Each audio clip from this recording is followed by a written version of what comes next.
फक्त आता मला वेगळ्या भाषेत एक्सपांड करून बघायचे, त्यामुळे मी रोलचा कॉम्प्रोमाइज न करता चांगल्या रोलमध्ये जर वेगळ्या भाषेत काम करू शकले तर ते मला करायचे. हिंदीसाठी करायचे प्रयत्न मी थांबवले होते.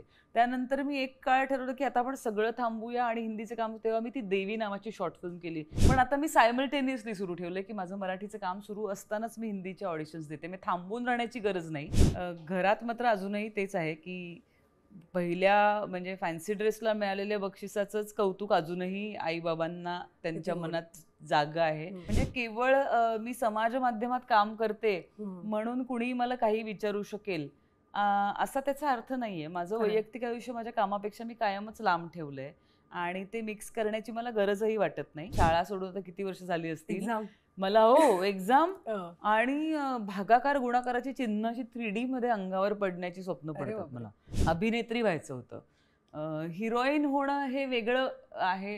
हिरोईन मला प्रेक्षकांनी केलं की एका पॉइंटच्या पलीकडे सेटवर दंगा केलेला मला चालत नाही आणि तिला एका पॉइंट बास आता प्रिया आता बास असं म्हणलं की ती थांबते. माझी खूप नाटकं खूप अमराठी लोकांनी, निर्मात्या, दिग्दर्शकांनी बघितली, ऍक्टर्सनी बघितले. त्यामुळे असं नाहीये की माझं नाव माहीत नाहीये. त्यामुळे माझ्याकडे येताना ज्या ऑडिशन्स किंवा जे रोल येतात विचारणा होते ते खूप चांगल्या ताकदीचे रोल्स माझ्यापर्यंत पोहोचत आहेत. ऑलरेडी मी 1 वर्षाचा ब्रेक घेतला होता तेव्हा, त्यानंतर 2 वर्षाचा ब्रेक झाला. त्यामुळे सलग 3 वर्ष मी घरी बसल्यावर आता मी पुन्हा एफर्ट करण्यासाठी ब्रेक घेईन हे म्हणण्याचं काही धाडस माझ्यात नव्हतं ना. माझ्या बँक बॅलन्स मध्ये होतं ना माझ्यामध्ये होतं. तीच एक मजा मस्ती करत अचानक सीन मध्ये तर ते तो तिचा ऍसेटही आहे आणि मला सेटवर कधी कधी बास आता नाही. एकलकोंड राहून करण्याचं हे क्षेत्र नव्हे. त्यामुळे हळूहळू या क्षेत्रानेच मला मिसळायला शिकवलं आणि आतमध्ये कुठेतरी एक घाबरलेला माणूस असूही शकेल पण तो तर इतका आत आहे की मलाही तो शोधायला लागतो कधी कधी. दोघीची दिग्दर्शिका आहे प्रतिमा,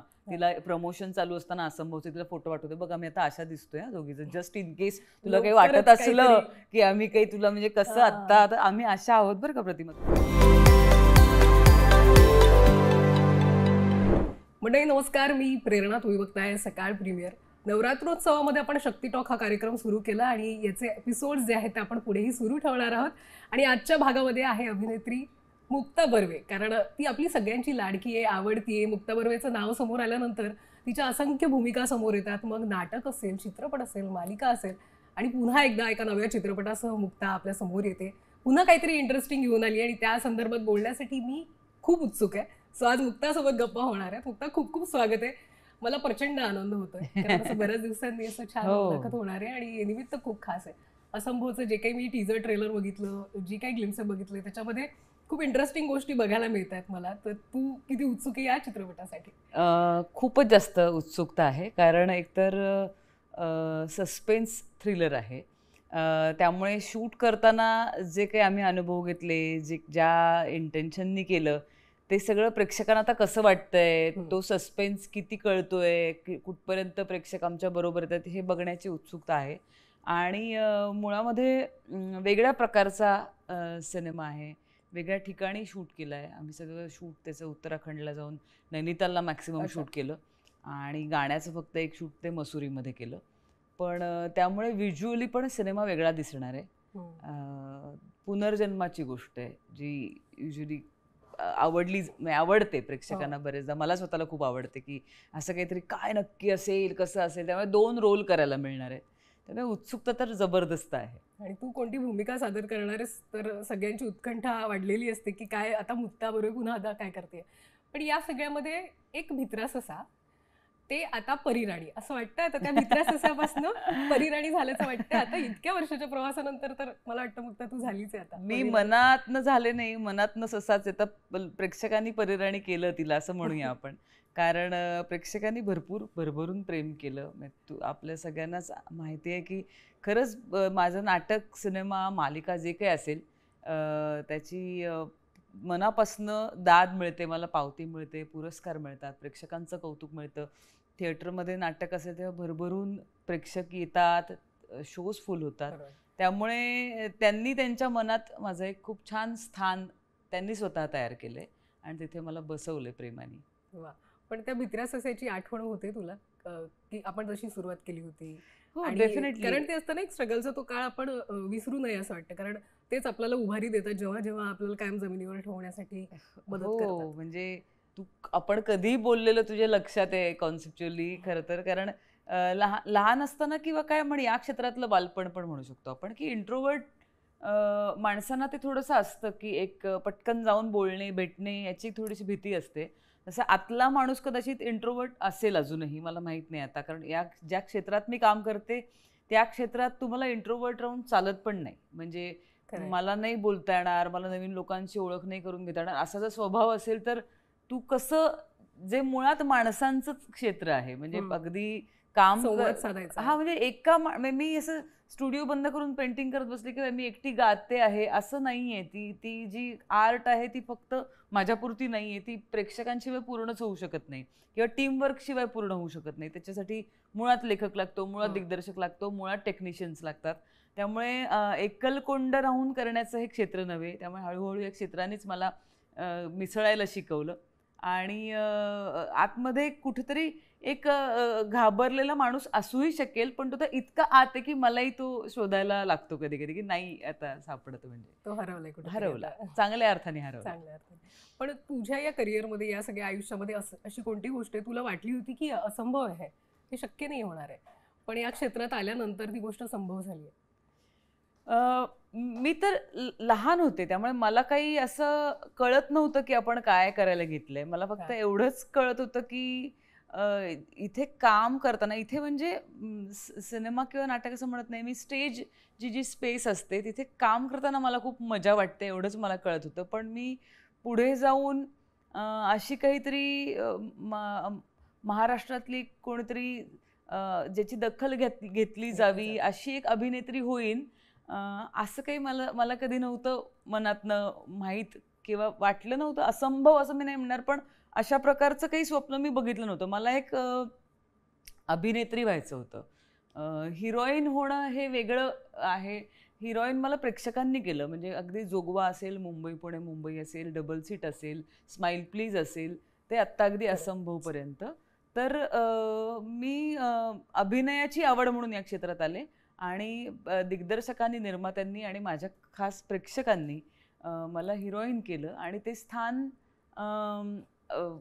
मनात माहीत नसलेलं स्थान मला मिळालं. त्यामुळे मी माहीत नाही की असंभव होतं असं मी नाही म्हणणार, कारण मी तसं असंभव जेव्हा वाटतं जेव्हा आपण त्याचा विचार केलेला असतो की नाही मला इथे वर चढायचं पण मला शक्यच नाही असं जेव्हा वाटतं तेव्हा, पण मी असं काही विचार नव्हता केला की मला काय व्हायचंय. मी फक्त माझं पॅशन जगत आले आणि त्याच्यामुळे मी इथपर्यंत आले, असं जे काही चालू आहे आता ते. पण या सगळ्यात तू पुरस्कारांचा उल्लेख केला की कायम ती विविध पुरस्कारांनी सन्मान करण्यात आलं, ती पोचपावती प्रेक्षकांकडनं असेल किंवा विविध माध्यमातून असेल. स्टेट अवॉर्ड्स मिळाल्यानंतर आईचा आनंद आम्ही बघत होतो, काय फिलिंग होती ती, कारण आई तिकडे इमोशनल झाली होती. हो, ते मात्र एक आहे की आता मी जवळपास किती 24-25 वर्ष काम करते, पण घरात मात्र अजूनही तेच आहे की पहिल्या म्हणजे फॅन्सी ड्रेसला मिळालेल्या बक्षिसाचंच कौतुक अजूनही आईबाबांना त्यांच्या मनात जागा आहे आणि तितकेच जेन्युइनली ते आनंदी होतात. काम चुकलं तर त्यांना वाईट वाटतं, अजूनही मला ओरडतात घरी की ते अजून म्हणजे असं काही त्याच्यात फरक पडला नाही, त्यामुळे त्याचा आनंदही तितकाच मोठा होता आणि आई तितकी. कारण काय आहे की एखाद्या आता हे क्षेत्र कदाचित खूप जास्त मुलं मुली या क्षेत्राकडे येतात आणि माध्यमं पण खूप आहेत, प्लॅटफॉर्म्स खूप जास्त आहेत जिथे काम करू शकतात, पण कदाचित 25 वर्षापूर्वी 24 वर्षापूर्वी जेव्हा हा निर्णय घेतला तेव्हा इतक्या मोठ्या प्रमाणात चॅनल्स पण नव्हती, संधी पण उपलब्ध नव्हत्या. अशा काळात जेव्हा आई वडिलांनी पूर्णपणे आपल्या मुलीवर विश्वास ठेवून एका पुण्यातनं मला मुंबईत पाठवलं, चिंचवडमध्ये राहतो, तिकडनं मी मुंबईत आले आणि करिअर करण्याची मुभा दिली. त्या प्रत्येक पायरीवर आई वडील म्हणून त्यांना मनात धाकधूक आणि काळजी असेलच, पण ते कुठेतरी योग्य मार्गाने जातं आहे, त्याचं काहीतरी परिपूर्णता झाली असं त्यांनाही वाटत असेल कदाचित, म्हणून ते इमोशनल होतात. आणि शासनाचे मनापासून मला आभार मानायचे, कारण माझ्या पहिल्या चित्रपटाला चकवाला पदार्पणाचं पारितोषिक मिळालं, ते आज हा एवढा मोठा पुरस्कार आत्तापर्यंतच्या कारकिर्दीसाठी मिळाला. तर ही दखल घेते आपली कोणीतरी आणि इतक्या चांगल्या माध्यमातून ती दखल घेतली जाते, तर त्यामुळे आनंदही होतो की आपण करतोय ते काम कोणीतरी अप्रिशिएट करते, शाबासकी देते, हम्म. आणखीन चांगलं काम व्हावं अशी कोणाची तरी इच्छा आहे. तर त्यामुळे अर्थातच आनंद आणि अभिमान आहेच मला या सगळ्याचा. वा. असंभवच्या निमित्तानं बोलते तू, पुनर्जन्म आणि स्वप्न आणि या सगळ्या गोष्टींचा उल्लेख केलास. आपल्याला कधी कधी असतं ना एक पॅटर्न असतो स्वप्न पडण्याचा वगैरे, असं तुझ्या बाबतीत झालंय बोलतं की अशी कायम आहे की आपल्या स्वप्नात ही गोष्ट येते वगैरे, असं काही जसं आम्ही असं ह्याच्यात काही ट्रेलर मध्ये वगैरे मध्ये हो, बघतो आपले या ट्रेलर मध्ये आहेच, कारण आहे तिला स्वप्न पडतात. मला पर्सनली असं काहीतरी प्रेशर किंवा हे असेल तर मला अजूनही, विचार कर, शाळा सोडून आता किती वर्ष झाली असतील, एक्झाम.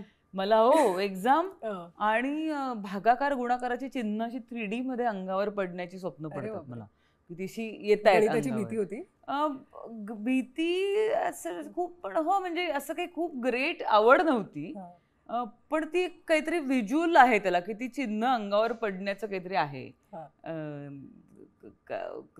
ते स्वप्न अजूनही कितीही मोठं झालं तरी ते स्वप्न अजूनही आहे, की हो. असे एक अगदी नाटकाच्या आदल्या दिवशी, पहिल्या प्रयोगाच्या आदल्या दिवशी सुद्धा मला कधी कधी असं स्वप्न पडतं की गुणाकार भागाकाराची चिन्ह अंगावर अच्छा. पडतायत.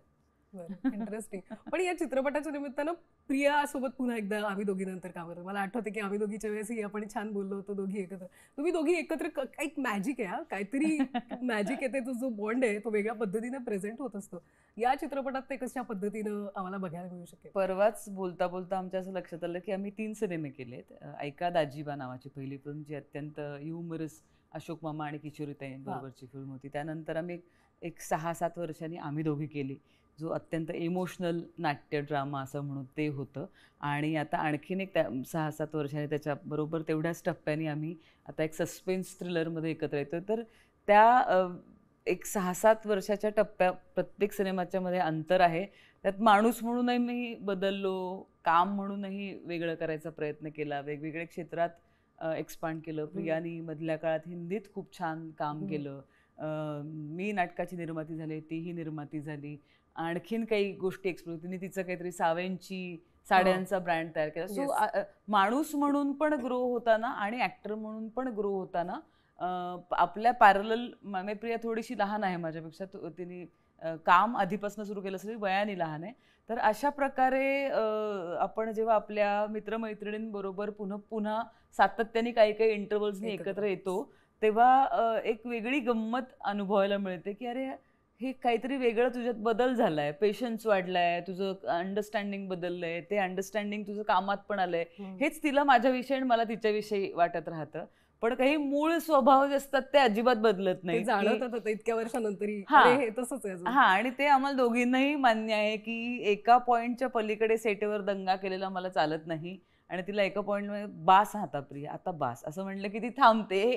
हे जे पहिल्या सिनेमापासून आहे ते अजूनही आहे, की ती इन अँड आउट लगेच होऊ शकते रोलमध्ये. मला थोडा एक वेळ लागतो की चल मला थोडा वेळ लागेल, मला कॉन्सन्ट्रेट करू दे आणि मग डिलिव्हर करूया. तर तिचं एक मजा मस्ती करत अचानक सीन मध्ये तर ते तो तिचा ऍसेटही आहे. आणि मला स्टेटवर कधी कधी बास आता नाही असं म्हणून, पण आम्हाला इतकी सवय आहे एकमेकींची. आणि माणूस म्हणून बेसिकली जर 2 माणसं एकमेकांना आवडत असतील तर कुठल्याच गोष्टीचा त्रास होत नाही. त्यामुळे आम्हाला काम करताना छान मजा येते. मग मधल्या काळात असं पण होतं की भेटणं असं काही नेहमी भेटलं जातं असं नाही. एकमेकांची कामं बघून फोन केले जातात, मेसेज केला जातो, एकमेकांच्या नाटकाला येतो, पण असं कॉफीला भेटलोय, जेवायला भेटलोय असं काही होत नाही. तर त्यामुळे आम्हाला तिथे नैनितालमध्ये वेळ मिळाला. मग एक दिवस आम्हाला दोघींना उशिरा कॉल टाईम होता, मग आम्ही एकत्र जेवायला गेलो तिकडे. मग ते कुमाऊनी थाली खाल्ली. मग तू काय वाचलंस आत्ता, कुठची पुस्तकं वाचते, मी तुला ही पाठवते, मग ते बघितलंस का ही सिरीज. मग मी तिला हिंदीविषयी विचारलं की मी आता हिंदीच्या खूप साऱ्या ऑडिशन्स देते आहे वेब सिरीज आणि फिल्मसाठी, तर मी काय करू. मग तिने मला तातडीने असं तू कर, या माणसांना भेटू शकतेस, तू इकडे ऑडिशन्स दे. तर हे सगळं इतकं निखळ असतं जेव्हा माणूस तुमच्या ओळखीचा आणि आवडीचा आणि सवयीचा असतो.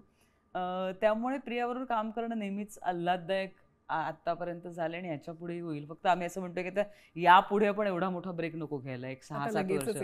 म्हणजे आम्ही दोघीची दिग्दर्शिका आहे प्रतिमा, तिला प्रमोशन चालू असताना असंभवचे तिला फोटो पाठवते, बघ आम्ही आता अशा दिसतोय दोघीचं, जस्ट इन केस तुला काही वाटत असलं की आम्ही काही तुला म्हणजे कसं आता आम्ही अशा आहोत बरं का प्रतिमा, तुला काही लिहावं असं वाटलं. हे एक इंटरेस्टिंग चाललंय. मजा येईल. म्हणजे 2 ताकदीच्या अभिनेत्री जेव्हा एकत्र येतात ना, काम करतात, खूप म्हणजे ऑडियन्सला पण वाटतं की काहीतरी आता कमालीचं होणार आहे.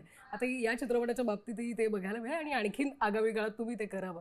असं तू सांगितलं, जो बॉन्ड आहे कलाकार म्हणून तुम्ही एकमेकींचा इतका आदर आणि तो सगळ्या मैत्री जी आहे ती जपलेली आहे. पण या सगळ्यामध्ये सचित पाटीलने हे सगळं जुळून आलेलं आहे. छान. ते कशा पद्धतीनं झालं, ते कसं जुळून आलं आणि तू कशा पद्धतीने विचार करत होतीस की हा चित्रपट करावा? करेक्ट.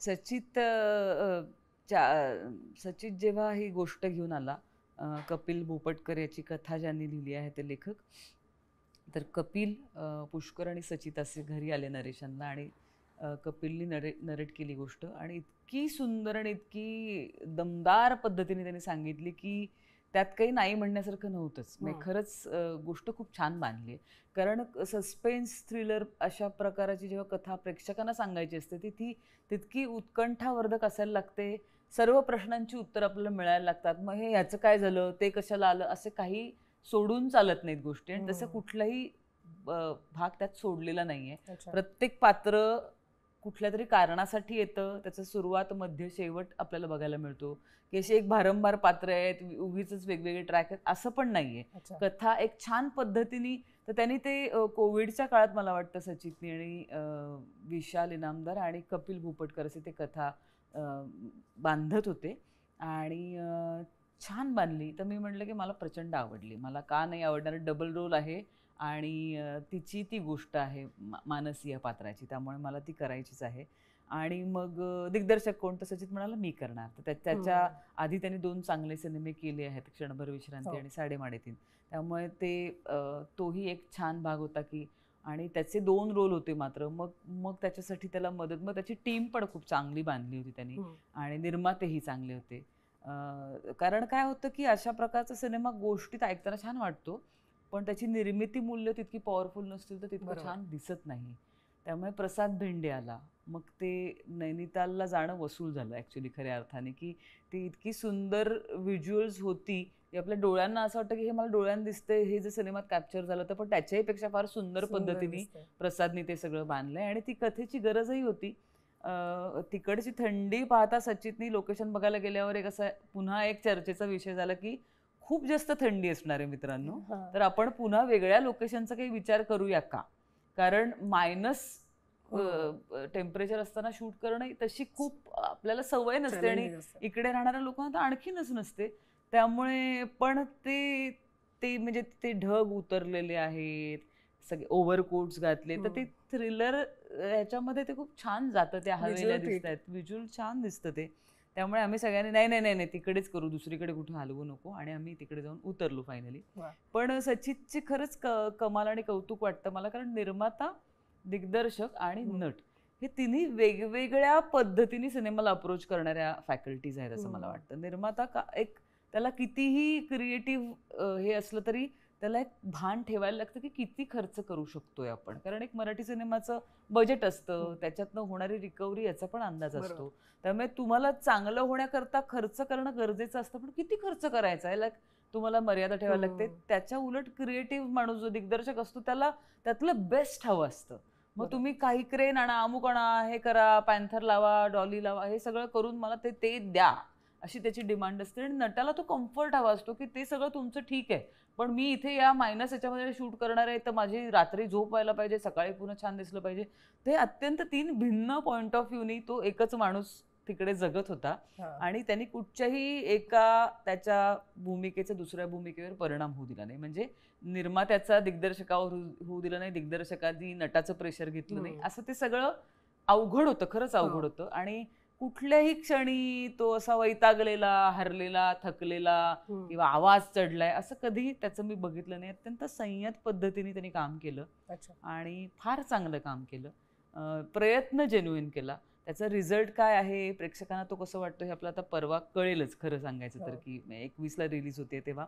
पण आत्तापर्यंत आम्ही जेवढं बघितलं, जे डबिंग करताना पण जे फुटेज बघितले ते खूप छान वाटतंय. त्यामुळे मला आनंद झाला की हा सिनेमा मी केला आणि सचितचं कौतुक आहे. तू ज्या पद्धतीने भरभरून सांगते ना, उत्कंठा आमची वाढली आहे की आता ते व्हिज्युअली असेल, काय असेल भूमिका, या सगळ्या गोष्टी बघणं महत्त्वाचं ठरेल. OTTचा उल्लेख केला तू प्रियाच्या बद्दल बोलताना, तर OTTवर इतकं छान कंटेंट तिथेही येते, हिंदी असेल, मराठी असेल. तुला काय काय काय अप्रोच केलं जाते? कारण आम्ही असं इमॅजिन करतो की अशा ठिकाणी मुक्ता पाहिजे, म्हणजे I swear. मज्जाच येईल ना. मला पण वाटतं असं बरेच रोल बघताना. हा. आणि फॉर्च्युनेटली आता काही चांगल्या एजन्सीज बरोबर मी काम करते आहे. अच्छा. तर चांगल्या ठिकाणी ऑडिशन्स तर देते. हे बघ, पुन्हा असं कसं असणार आहे की जरी मी मराठीमध्ये इतके वर्ष काम केलं असतं तरी त्या माध्यमासाठी पुन्हा मी शून्यातनं सुरुवात करते आहे. फॉर्च्युनेटली मराठी थिएटर ॲक्टर्स आणि मराठी सिनेमा ॲक्टर्सना खूप जास्त छान सन्मानाने वागवतात. माझी खूप नाटकं खूप अमराठी लोकांनी, निर्मात्या, दिग्दर्शकांनी बघितली, ॲक्टर्सनी बघितले. त्यामुळे असं नाहीये की माझं नाव माहीत नाहीये. त्यामुळे माझ्याकडे येताना ज्या ऑडिशन्स किंवा जे रोल येतात, विचारणा होते, ते खूप चांगल्या ताकदीचे रोल्स माझ्यापर्यंत पोचतात. आणि मी प्रयत्न मनापासून करते. कधीतरी काहीतरी क्लिक होईल आणि एखाद्या चांगल्या रोलसाठी माझी निवड होईल. पण मी थोडंसं चूझी राहतेय चांगल्या रोलसाठी, वाट बघते की पोटेन्शियल वापरता यावं आपलं. अदरवाईज मराठीत छान चाललंच आहे टचवूड. पण नाटक करायचं ठरवलं तर नाटकाचे उत्तम प्रयोग होत आहेत, चांगले सिनेमेही येत आहेत.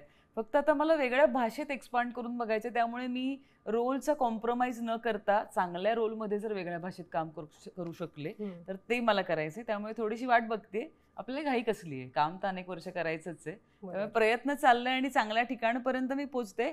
बघूया, एक चांगली विल पॉवर लावून करून कधीतरी होईलच असं वाटतंय. फिंगर्स क्रॉस, आम्ही वाट बघतोय त्या गोष्टीसाठी. पण हिंदीत तू केलेलं आहेस काम सुरुवातीच्या काळामध्ये, पण त्यानंतर काही गोष्टी येत होत्या का तुझ्याकडे? तुझी काही इच्छा होती का? काय प्रयत्न सुरू होते का तुझ्याकडे? काय झालं की हिंदीमध्ये आधी मी एक सास बहू सेन्सेक्स नावाची फिल्म केली. खूप छान कास्ट आणि चांगली फिल्म होती ती. त्यानंतर मग मी मराठीमध्ये इतकी गुंतले खरं सांगायचं तर की हिंदीसाठी करायचे प्रयत्न मी थांबवले होते. त्यानंतर मी एक काळ ठरवलं की आता आपण सगळं थांबूया आणि हिंदीचं काम. तेव्हा मी ती देवी नावाची शॉर्ट फिल्म केली. त्यामध्ये सगळे हिंदीतले आणि मी खूप पॉवरफुल कॅरेक्टर्स होती आमची सगळ्यांचीच. काजोल, बरीच मंडळी होती. तर ती करून मी ठरवलं की आता आपण हिंदीसाठी प्रयत्न करायचे. आणि अनफॉर्च्युनेटली जे सगळ्यांनीच फेस केलं तो कोविडची फेज आली. त्यामुळे 2 वर्ष तर कोणी कामच केलं नाही. त्यामुळे पुन्हा असं झालं की आता ब्रेक, मी एवढा ऑलरेडी मी 1 वर्षाचा ब्रेक घेतला होता तेव्हा, त्यानंतर 2 वर्षाचा ब्रेक झाला. त्यामुळे सलग 3 वर्ष मी घरी बसल्यावर आता मी पुन्हा एफर्ट करण्यासाठी ब्रेक घेईन हे म्हणण्याचं काही धाडस माझ्यात नव्हतं ना. माझ्या बँक बॅलन्समध्ये होतं ना माझ्यामध्ये होतं. त्यामुळे मी पुन्हा काम सुरू केलं आणि फॉर्च्युनेटली इतकी सुंदर पात्र माझ्याकडे मराठीत आली. 4 चौघीसारखं एक खणखणीत नाटक आलं. प्रिय भाई एक कविता हवी आहे ते माझ्याकडे आलं. सिनेमे आले खूप चांगले. त्यामुळे मी परत त्यात वाहत गेले. पण आता मी सायमल्टेनियसली सुरू ठेवलंय की माझं मराठीचं काम सुरू असतानाच मी हिंदीच्या ऑडिशन्स देते. मी थांबून राहण्याची गरज नाही, पण ते चालू आहे. त्यामुळे जेव्हा मी मनाची तयारी केली होती तेव्हा असा अनफॉर्च्युनेट ब्रेक आला की तिथून पुढे मी जाऊ नाही शकले. पण उत्तम कंटेंट आणि उत्तम कामं आम्हाला ती नाटकाचा रंगमंच असेल किंवा मग चित्रपटाच्या माध्यमातून बघायला मिळालं. पण या सगळ्यामध्ये कायम ललित कला केंद्र विषयी बोललं जातं, कारण तिथून जी सुरुवात झाली त्यानंतरची मुक्ता, त्या ठिकाणी केलेलं सगळं शिक्षण असेल, त्या सगळ्या गोष्टी असेल, काय वाटतं त्यातली गोष्ट जी आहे ती आजही तू सातत्याने पाळते कायम अभिनयाच्या बाबतीत, त्या कोणत्या गोष्टी असतील? हो, अर्थात. म्हणजे तुला सांगू का, आपलं एक खरं बालपण असतं आणि आपल्या क्षेत्रातलं एक बालपण असतं. तर माझं ॲक्टर म्हणून जे बालपण गेलं ते ललित कला केंद्रात गेलं. त्यामुळे तिथे शिकलेल्या किंवा तिथे सहवास मिळालेल्या प्रत्येक माणसाकडनं जे आत्मसात केलं गेलंय, किंवा सतीश आळेकर सर जे HOD होते आणि त्यानंतर तिथे शिकवायला आलेली प्रत्येक मंडळी, म्हणजे राजीव नाईक असतील, वामन केंद्रे, विजय केंकरे, तू फक्त म्हणजे मी नाव घेत राहिले तर आपले काही एपिसोड संपतील एवढी ती नावं आहेत. त्या सगळ्या मोठ्या मंडळींकडनं कायम काहीतरी चांगलं आत्मसात करता आलं. चांगल्या गोष्टी, तेव्हा चांगली नाटकं आमच्या डोळ्याखालनं गेली, चांगल्या लिहिलेल्या संहिता वाचणं, बसवणं, त्याच्याविषयी चर्चा करणं. तर या सगळ्या तुमच्या ग्रूमिंगच्या काळामध्ये जितकं चांगलं साहित्य, जितका चांगला सहवास, जितकी चांगली माणसं, जितक्या चांगल्या चर्चा तुमच्या सिस्टीममध्ये जातात ना, त्याचा परिणाम तुमच्यावर होत राहतो.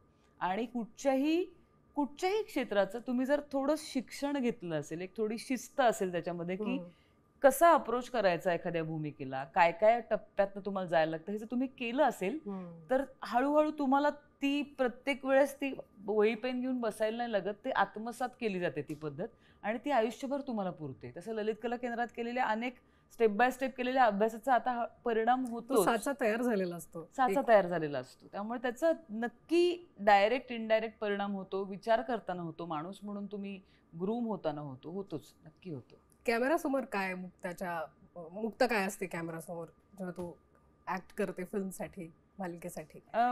कॅमेरा ही अशी गोष्ट आहे ना, त्याच्यापासून तुम्ही काही लपवू नाही शकत असं मला वाटतं. म्हणजे थिएटरमध्ये तरी तुमच्यात एक अंतर असतं. त्यामुळे कॅमेऱ्यात सगळ्यात चांगली गोष्ट अशी की तुम्ही सरेंडर करावं. जितकं कमी वर्किंग तुमचं दिसेल तितकं खरं वाटतं ते काम. त्यामुळे कॅमेऱ्यासमोर तुम्ही निर्मळ आणि निखळ असणं खूप गरजेचं आहे. त्या पात्राच्या कॅरेक्टरिस्टिक्स सकट तुम्ही तुमचे पण एक माणूस म्हणून क्लीन असणं गरजेचं आहे. आणि जितकं ते अभिनिवेश, आता मी अवघड मराठी शब्द वापरते असे म्हणतात बरेच, पण जितका स्टान्स नसेल कामात तुमच्या तितकं ते काम खरं वाटू शकतं. अर्थात ते काही मला जमलेलं नाही, तो प्रयत्न मी करत राहते, कारण अवघड आहे. म्हणजे कॅमेरा सुरू झाल्यावर इनडायरेक्टली तुमच्या नकळत तुम्ही एक स्टान्स घेता. म्हणजे आता सुद्धा आपला इंटरव्ह्यू सुरू होण्याआधी आपण जसे बसलो होतो त्याच्यानं कॅमेरा सुरू झाल्यावर त्याला एक असा पणा आला काहीतरी, तर तो पणा येऊन तो पुन्हा काढून कॅमेरासमोर काम करणं अवघड असतं. पण तो प्रॅक्टिस करण्याचाच भाग आहे आणि मी शिकत राहते, चांगली कामं बघत राहते आणि कधीतरी चांगल्या म्हणजे चांगल्या काय म्हणू, एखाद दिवशी मला असं वाटेल की आज कदाचित एखादा शॉट चांगला झाला, अशापर्यंत पोहोचण्याची माझी इच्छा आहे, जे अजून मी केलेलं नाही असं मला ते कायम वाटतं एव्हरी शॉटच्या वेळेस, कारण ते मुक्ता असं परफेक्शन जे आहे ते शॉटमध्ये जाणवतं. पण जिथे जिथे छान कॉन्टेंट आहे तिथे तिथे मुक्ता कायम दिसते. तर आता युट्यूबवर एक छान शॉर्ट फिल्म मी बघितली तुझी 17व्या वर्षी, आणि इतकं ते छान काम आहे, पण तिथेही छोटंसं काहीतरी होतं, पण ते तू केलंस. तर तुला माहिती होतं त्याच्यात काहीतरी वेगळी मुक्ता दिसणार आहे आणि ती दिसली. मला ते खूप आवडलं. छान होती ती गोष्ट, छान होती. आणि ती जी टीम आहे ना सगळी एन्थुझियास्टिक आहे. तो दिग्दर्शक आमचा निलेश किंवा एकूण, तर त्यांनी अप्रोच केलं की आम्ही असं एक आमचंच आम्ही मित्र ते करतो आणि खूप काही बजेट नाही आहे, खूप नाही आहे, असं आहे आणि 2-3 दिवस लागतील. तर मी म्हटलं मला गोष्ट दे वाचायला, आणि मला खूप आवडली आणि म्हटलं की आपण करूया चल. एखाद्या हळूवार नाजूक भावनेविषयीची ती एक शॉर्ट फिल्म आहे. त्याच्याविषयी मतमतांतर आहेत, पण मराठी साहित्यात इतक्या चांगल्या गोष्टी आपल्याकडे लिहून ठेवल्यात, तशी ती खूप सुंदर गोष्ट होती आणि त्या कॉन्सेप्टवर त्याने ते काम करायचं ठरवलं. त्यामुळे मी पण त्याला होकार दिला की आयुष्यातले 2 दिवस म्हणजे काही खूप मोठी गोष्ट नाहीये, पण काहीतरी चांगलं करा. आणि ती किती छान लोक अप्रिशिएट करतात, किती बघतायत ती, आणि काही म्हणजे आर्टिफिशियली ती बूस्ट न करता किंवा आर्टिफिशियली लोकांच्या माथी न मारता ती आपली बघितली जाते आणि त्याच्यावरची रिॲक्शन येते, लोक त्याच्याविषयी चर्चा करतायत. आणि माझा जो को ऍक्टर आहे श्रेयस, त्यांनी पण किती छान काम केलंय. छान, एकूण सगळी टीम एन्थुझियास्टिक होती. मला मजा आली 2 दिवस त्यांच्यावर काम करताना. नाटकाला कायम चांगला प्रतिसाद. मध्यंतरी काही वर्षांपूर्वी थोडा काळ होता जेव्हा रंगमंचावर दिसत नव्हती मुक्ता, पण त्यानंतर मग चार चौघी आणि प्रियबाई. काय ऑडियन्स काय म्हणतायत जेव्हा प्रेक्षक येत आहेत, त्यांना काय वाटत असतं मुक्ताबद्दल? कारण नाटकाच्या वेळेस तिथे असते ना ऑडियन्स, आणि येऊन भेटतात आवर्जून. ते खूप प्रेमाने भेटतात प्रेक्षक. नाही, कधी कधी आम्ही दमतो इतकं, पण प्रेक्षक दमत नाहीत. म्हणजे मला आश्चर्य वाटतं की आम्ही जसं 3 तास प्रयोग केलेला असतो तसं 3 तास त्यांनीही बघितलेला असतो. त्याच्या आधी ते 1 तास कुठनं तरी कुठून घरातनं निघालेले असतात. आणि तरी मला आठवतंय चार चौघी आमचं 3 अंकी नाटक होतं. 3-3.5 तास प्रयोग चालायचा. बाहेरगावी तर रात्रीचा प्रयोग 9:30चा असतो, तो 9:45ला सुरू होतो. त्याच्या पुढे 3.5 तास. त्याच्या पुढेही लोक आतमध्ये भेटायला रांगा लावून यायची आणि जवळपास पुढचा अर्धा-पाऊण तास आम्ही लोकांना भेटायचो. काही काही ठिकाणी अशक्य व्हायचं, कारण खूप ट्रॅव्हल करून खूप दमलेलो. तेव्हा मला वाईट वाटायचं की आज प्रेक्षकांना भेटू नाही शकणार, पण तुमची कपॅसिटी संपते कधी कधी, पण प्रेक्षकांचं प्रेम नाही संपत. आणि त्यामुळे मला एक आधार वाटतो प्रेक्षकांचा की चांगलं काही करण्याचा प्रयत्न केला तर ते नेहमी तुमच्या बाजूने उभे राहतात. म्हणजे सिनेमात सुद्धा हेच. आता आपण आता गेल्या काही दिवसात किती चांगले मराठी सिनेमे आले, एकाच वेळेस 2-2, 3-3 चांगले सिनेमे रिलीज झाले, पण प्रेक्षकांनी तिन्ही सिनेमांना त्यांच्या पद्धतीने चांगला प्रतिसाद दिला. म्हणजे असं नाही होत, मला नेहमी असं चर्चा आरोप असतो की प्रेक्षक फिरकत नाही सिनेमाकडे. असं नाहीये, तुम्ही काहीतरी चांगलं प्रॉमिस द्या, ते येतात. जेवढा प्रेक्षक मराठी कलाकार चोखंदळ तेवढे प्रेक्षक असणारच ना. उठसूट काहीही करत नाहीत ना मराठी कलाकार, पण तसंच प्रेक्षकही उठसूट काहीही बघत नाहीत. बरोबर. त्यांना जे थोडा वेळ लागतो एखादी गोष्ट पोचायला, तेवढी मात्र संधी काही सिनेमांना मिळत नाही अनफॉर्च्युनेटली थिएटरमध्ये टिकून राहण्याची. ती टिकण्याची ताकद असेल तर प्रेक्षक सिनेमा मात्र चांगला डोक्यावर घेतात. म्हणजे आणि उत्तम उत्तम कॉन्टेंट गेल्या काही वर्षात आलेलं आहे मराठीमध्ये आणि नाटकांना पण खूप उत्तम प्रतिसाद मिळतो. सगळी नाटकं हाऊसफुल होत आहेत आणि कोविड नंतर तर प्रत्यक्ष रंगमंचावर घडणाऱ्या गोष्टींचा हे खूप जास्त आहे. प्रेक्षक जास्त प्रमाणात थिएटरकडे यायला लागले आणि बघ ना आता किती नाटकं चालू आहेत, किंवा मला सुद्धा कितीतरी नाटकं आता सातत्याने येत आहेत, निर्माते येत आहेत की तू काही करणार असशील तर आम्हाला सांग, किंवा फायनान्सर्स म्हणतात की तुम्हाला काही करायचं असेल तर आम्हाला त्यात यायचं. कारण सगळ्यांना दिसतंय की मराठी नाटक अशा पद्धतीने डोक्यावर घेतलं जात आहे, लोक येत आहेत थिएटरमध्ये बघायला. त्यामुळे चांगले दिवस आहेत टचवूड, पण चांगल्या संहितांना चांगले दिवस आहेत. पण एकीकडे OTT सारखे प्लॅटफॉर्म्स खूप आलेली आहेत माध्यमं, त्यामुळे स्पर्धा मोठ्या प्रमाणात आहे. अनेकांना या क्षेत्रात यायचंय. या सगळ्यामध्ये त्यांना काय सांगावंसं वाटतंय? कारण त्यांचं आहे की आम्हालाही मुक्तासारखं काम करायचंय कधीतरी. पण काय टॅलेंट आहे, काही ठिकाणी संधी नाही आहेत, काही ठिकाणी संधी आहे, पण काही गोष्टी प्रशिक्षण घेतलेलं नाही आहेत. या सगळ्या गोंधळामध्ये मुक्ता काय सांगू इच्छिते? खरं सांगायचं तर चांगलं काम मिळवण्याचं काही खरं फॉर्म्युला नाहीये, नक्की नाहीये. आता काय प्रत्येक दिवसागणिक काळ बदलतोय. म्हणजे मी 20-25 वर्षापूर्वी जेव्हा काम सुरू केलं तेव्हा जे होतं, जे आपल्या जगण्याचा जो वेग होता, माध्यमांची जी उपलब्धी होती, संधी होत्या, त्यापेक्षा आता वातावरण खूप बदललंय. तुम्ही अगदी छोट्या गावात असाल तरी छोट्या प्लॅटफॉर्मवरनं सुद्धा तुम्ही प्रसिद्ध होऊ शकता, तुम्हाला तुमचे प्रेक्षक कमवता येतात सोशल मीडियाच्या माध्यमातून कॉन्टेंट. त्यामुळे आता खरं तर हे अवघड आहे सांगणं की मी काय सल्ला देईन. म्हणजे असा कोणीच कुणाला सल्ला देऊ शकत नाही एक. पण दुसरं मला हे नक्की वाटतं की कुठल्याही माध्यमात काम करत असलं तरी फारच चिकाटीनी आणि एक समाधानी न राहता काम करत राहिलं तरच चांगलं काम करता येतं असं मला वाटतं कुठल्याही क्षेत्रात. म्हणजे मग आता चांगले कॉन्टेंट क्रिएटर्स जे आहेत सोशल मीडियावरचे, मी तरी किती जणांना फॉलो करते, किती छान कामं करतात काही जण. मराठीत खूप छान कॉन्टेंट असतो. तर त्यांच्यात सुद्धा सातत्य आणि काहीतरी चांगलं करण्याचा प्रयत्न हीच गोष्ट जिंकते पुन्हा पुन्हा. एक गोष्ट फॉर्म्युला पद्धतीने केलेली कुणाचीच वर्क होत नाही. त्यामुळे तुम्ही ज्या माध्यमात तुम्ही काम करायचं ठरवाल तिथे तुम्ही सातत्याने आणि चांगलं काम करण्याचा आग्रह केला तर तुम्ही पुढे येऊ शकाल, एवढंच मला वाटतं.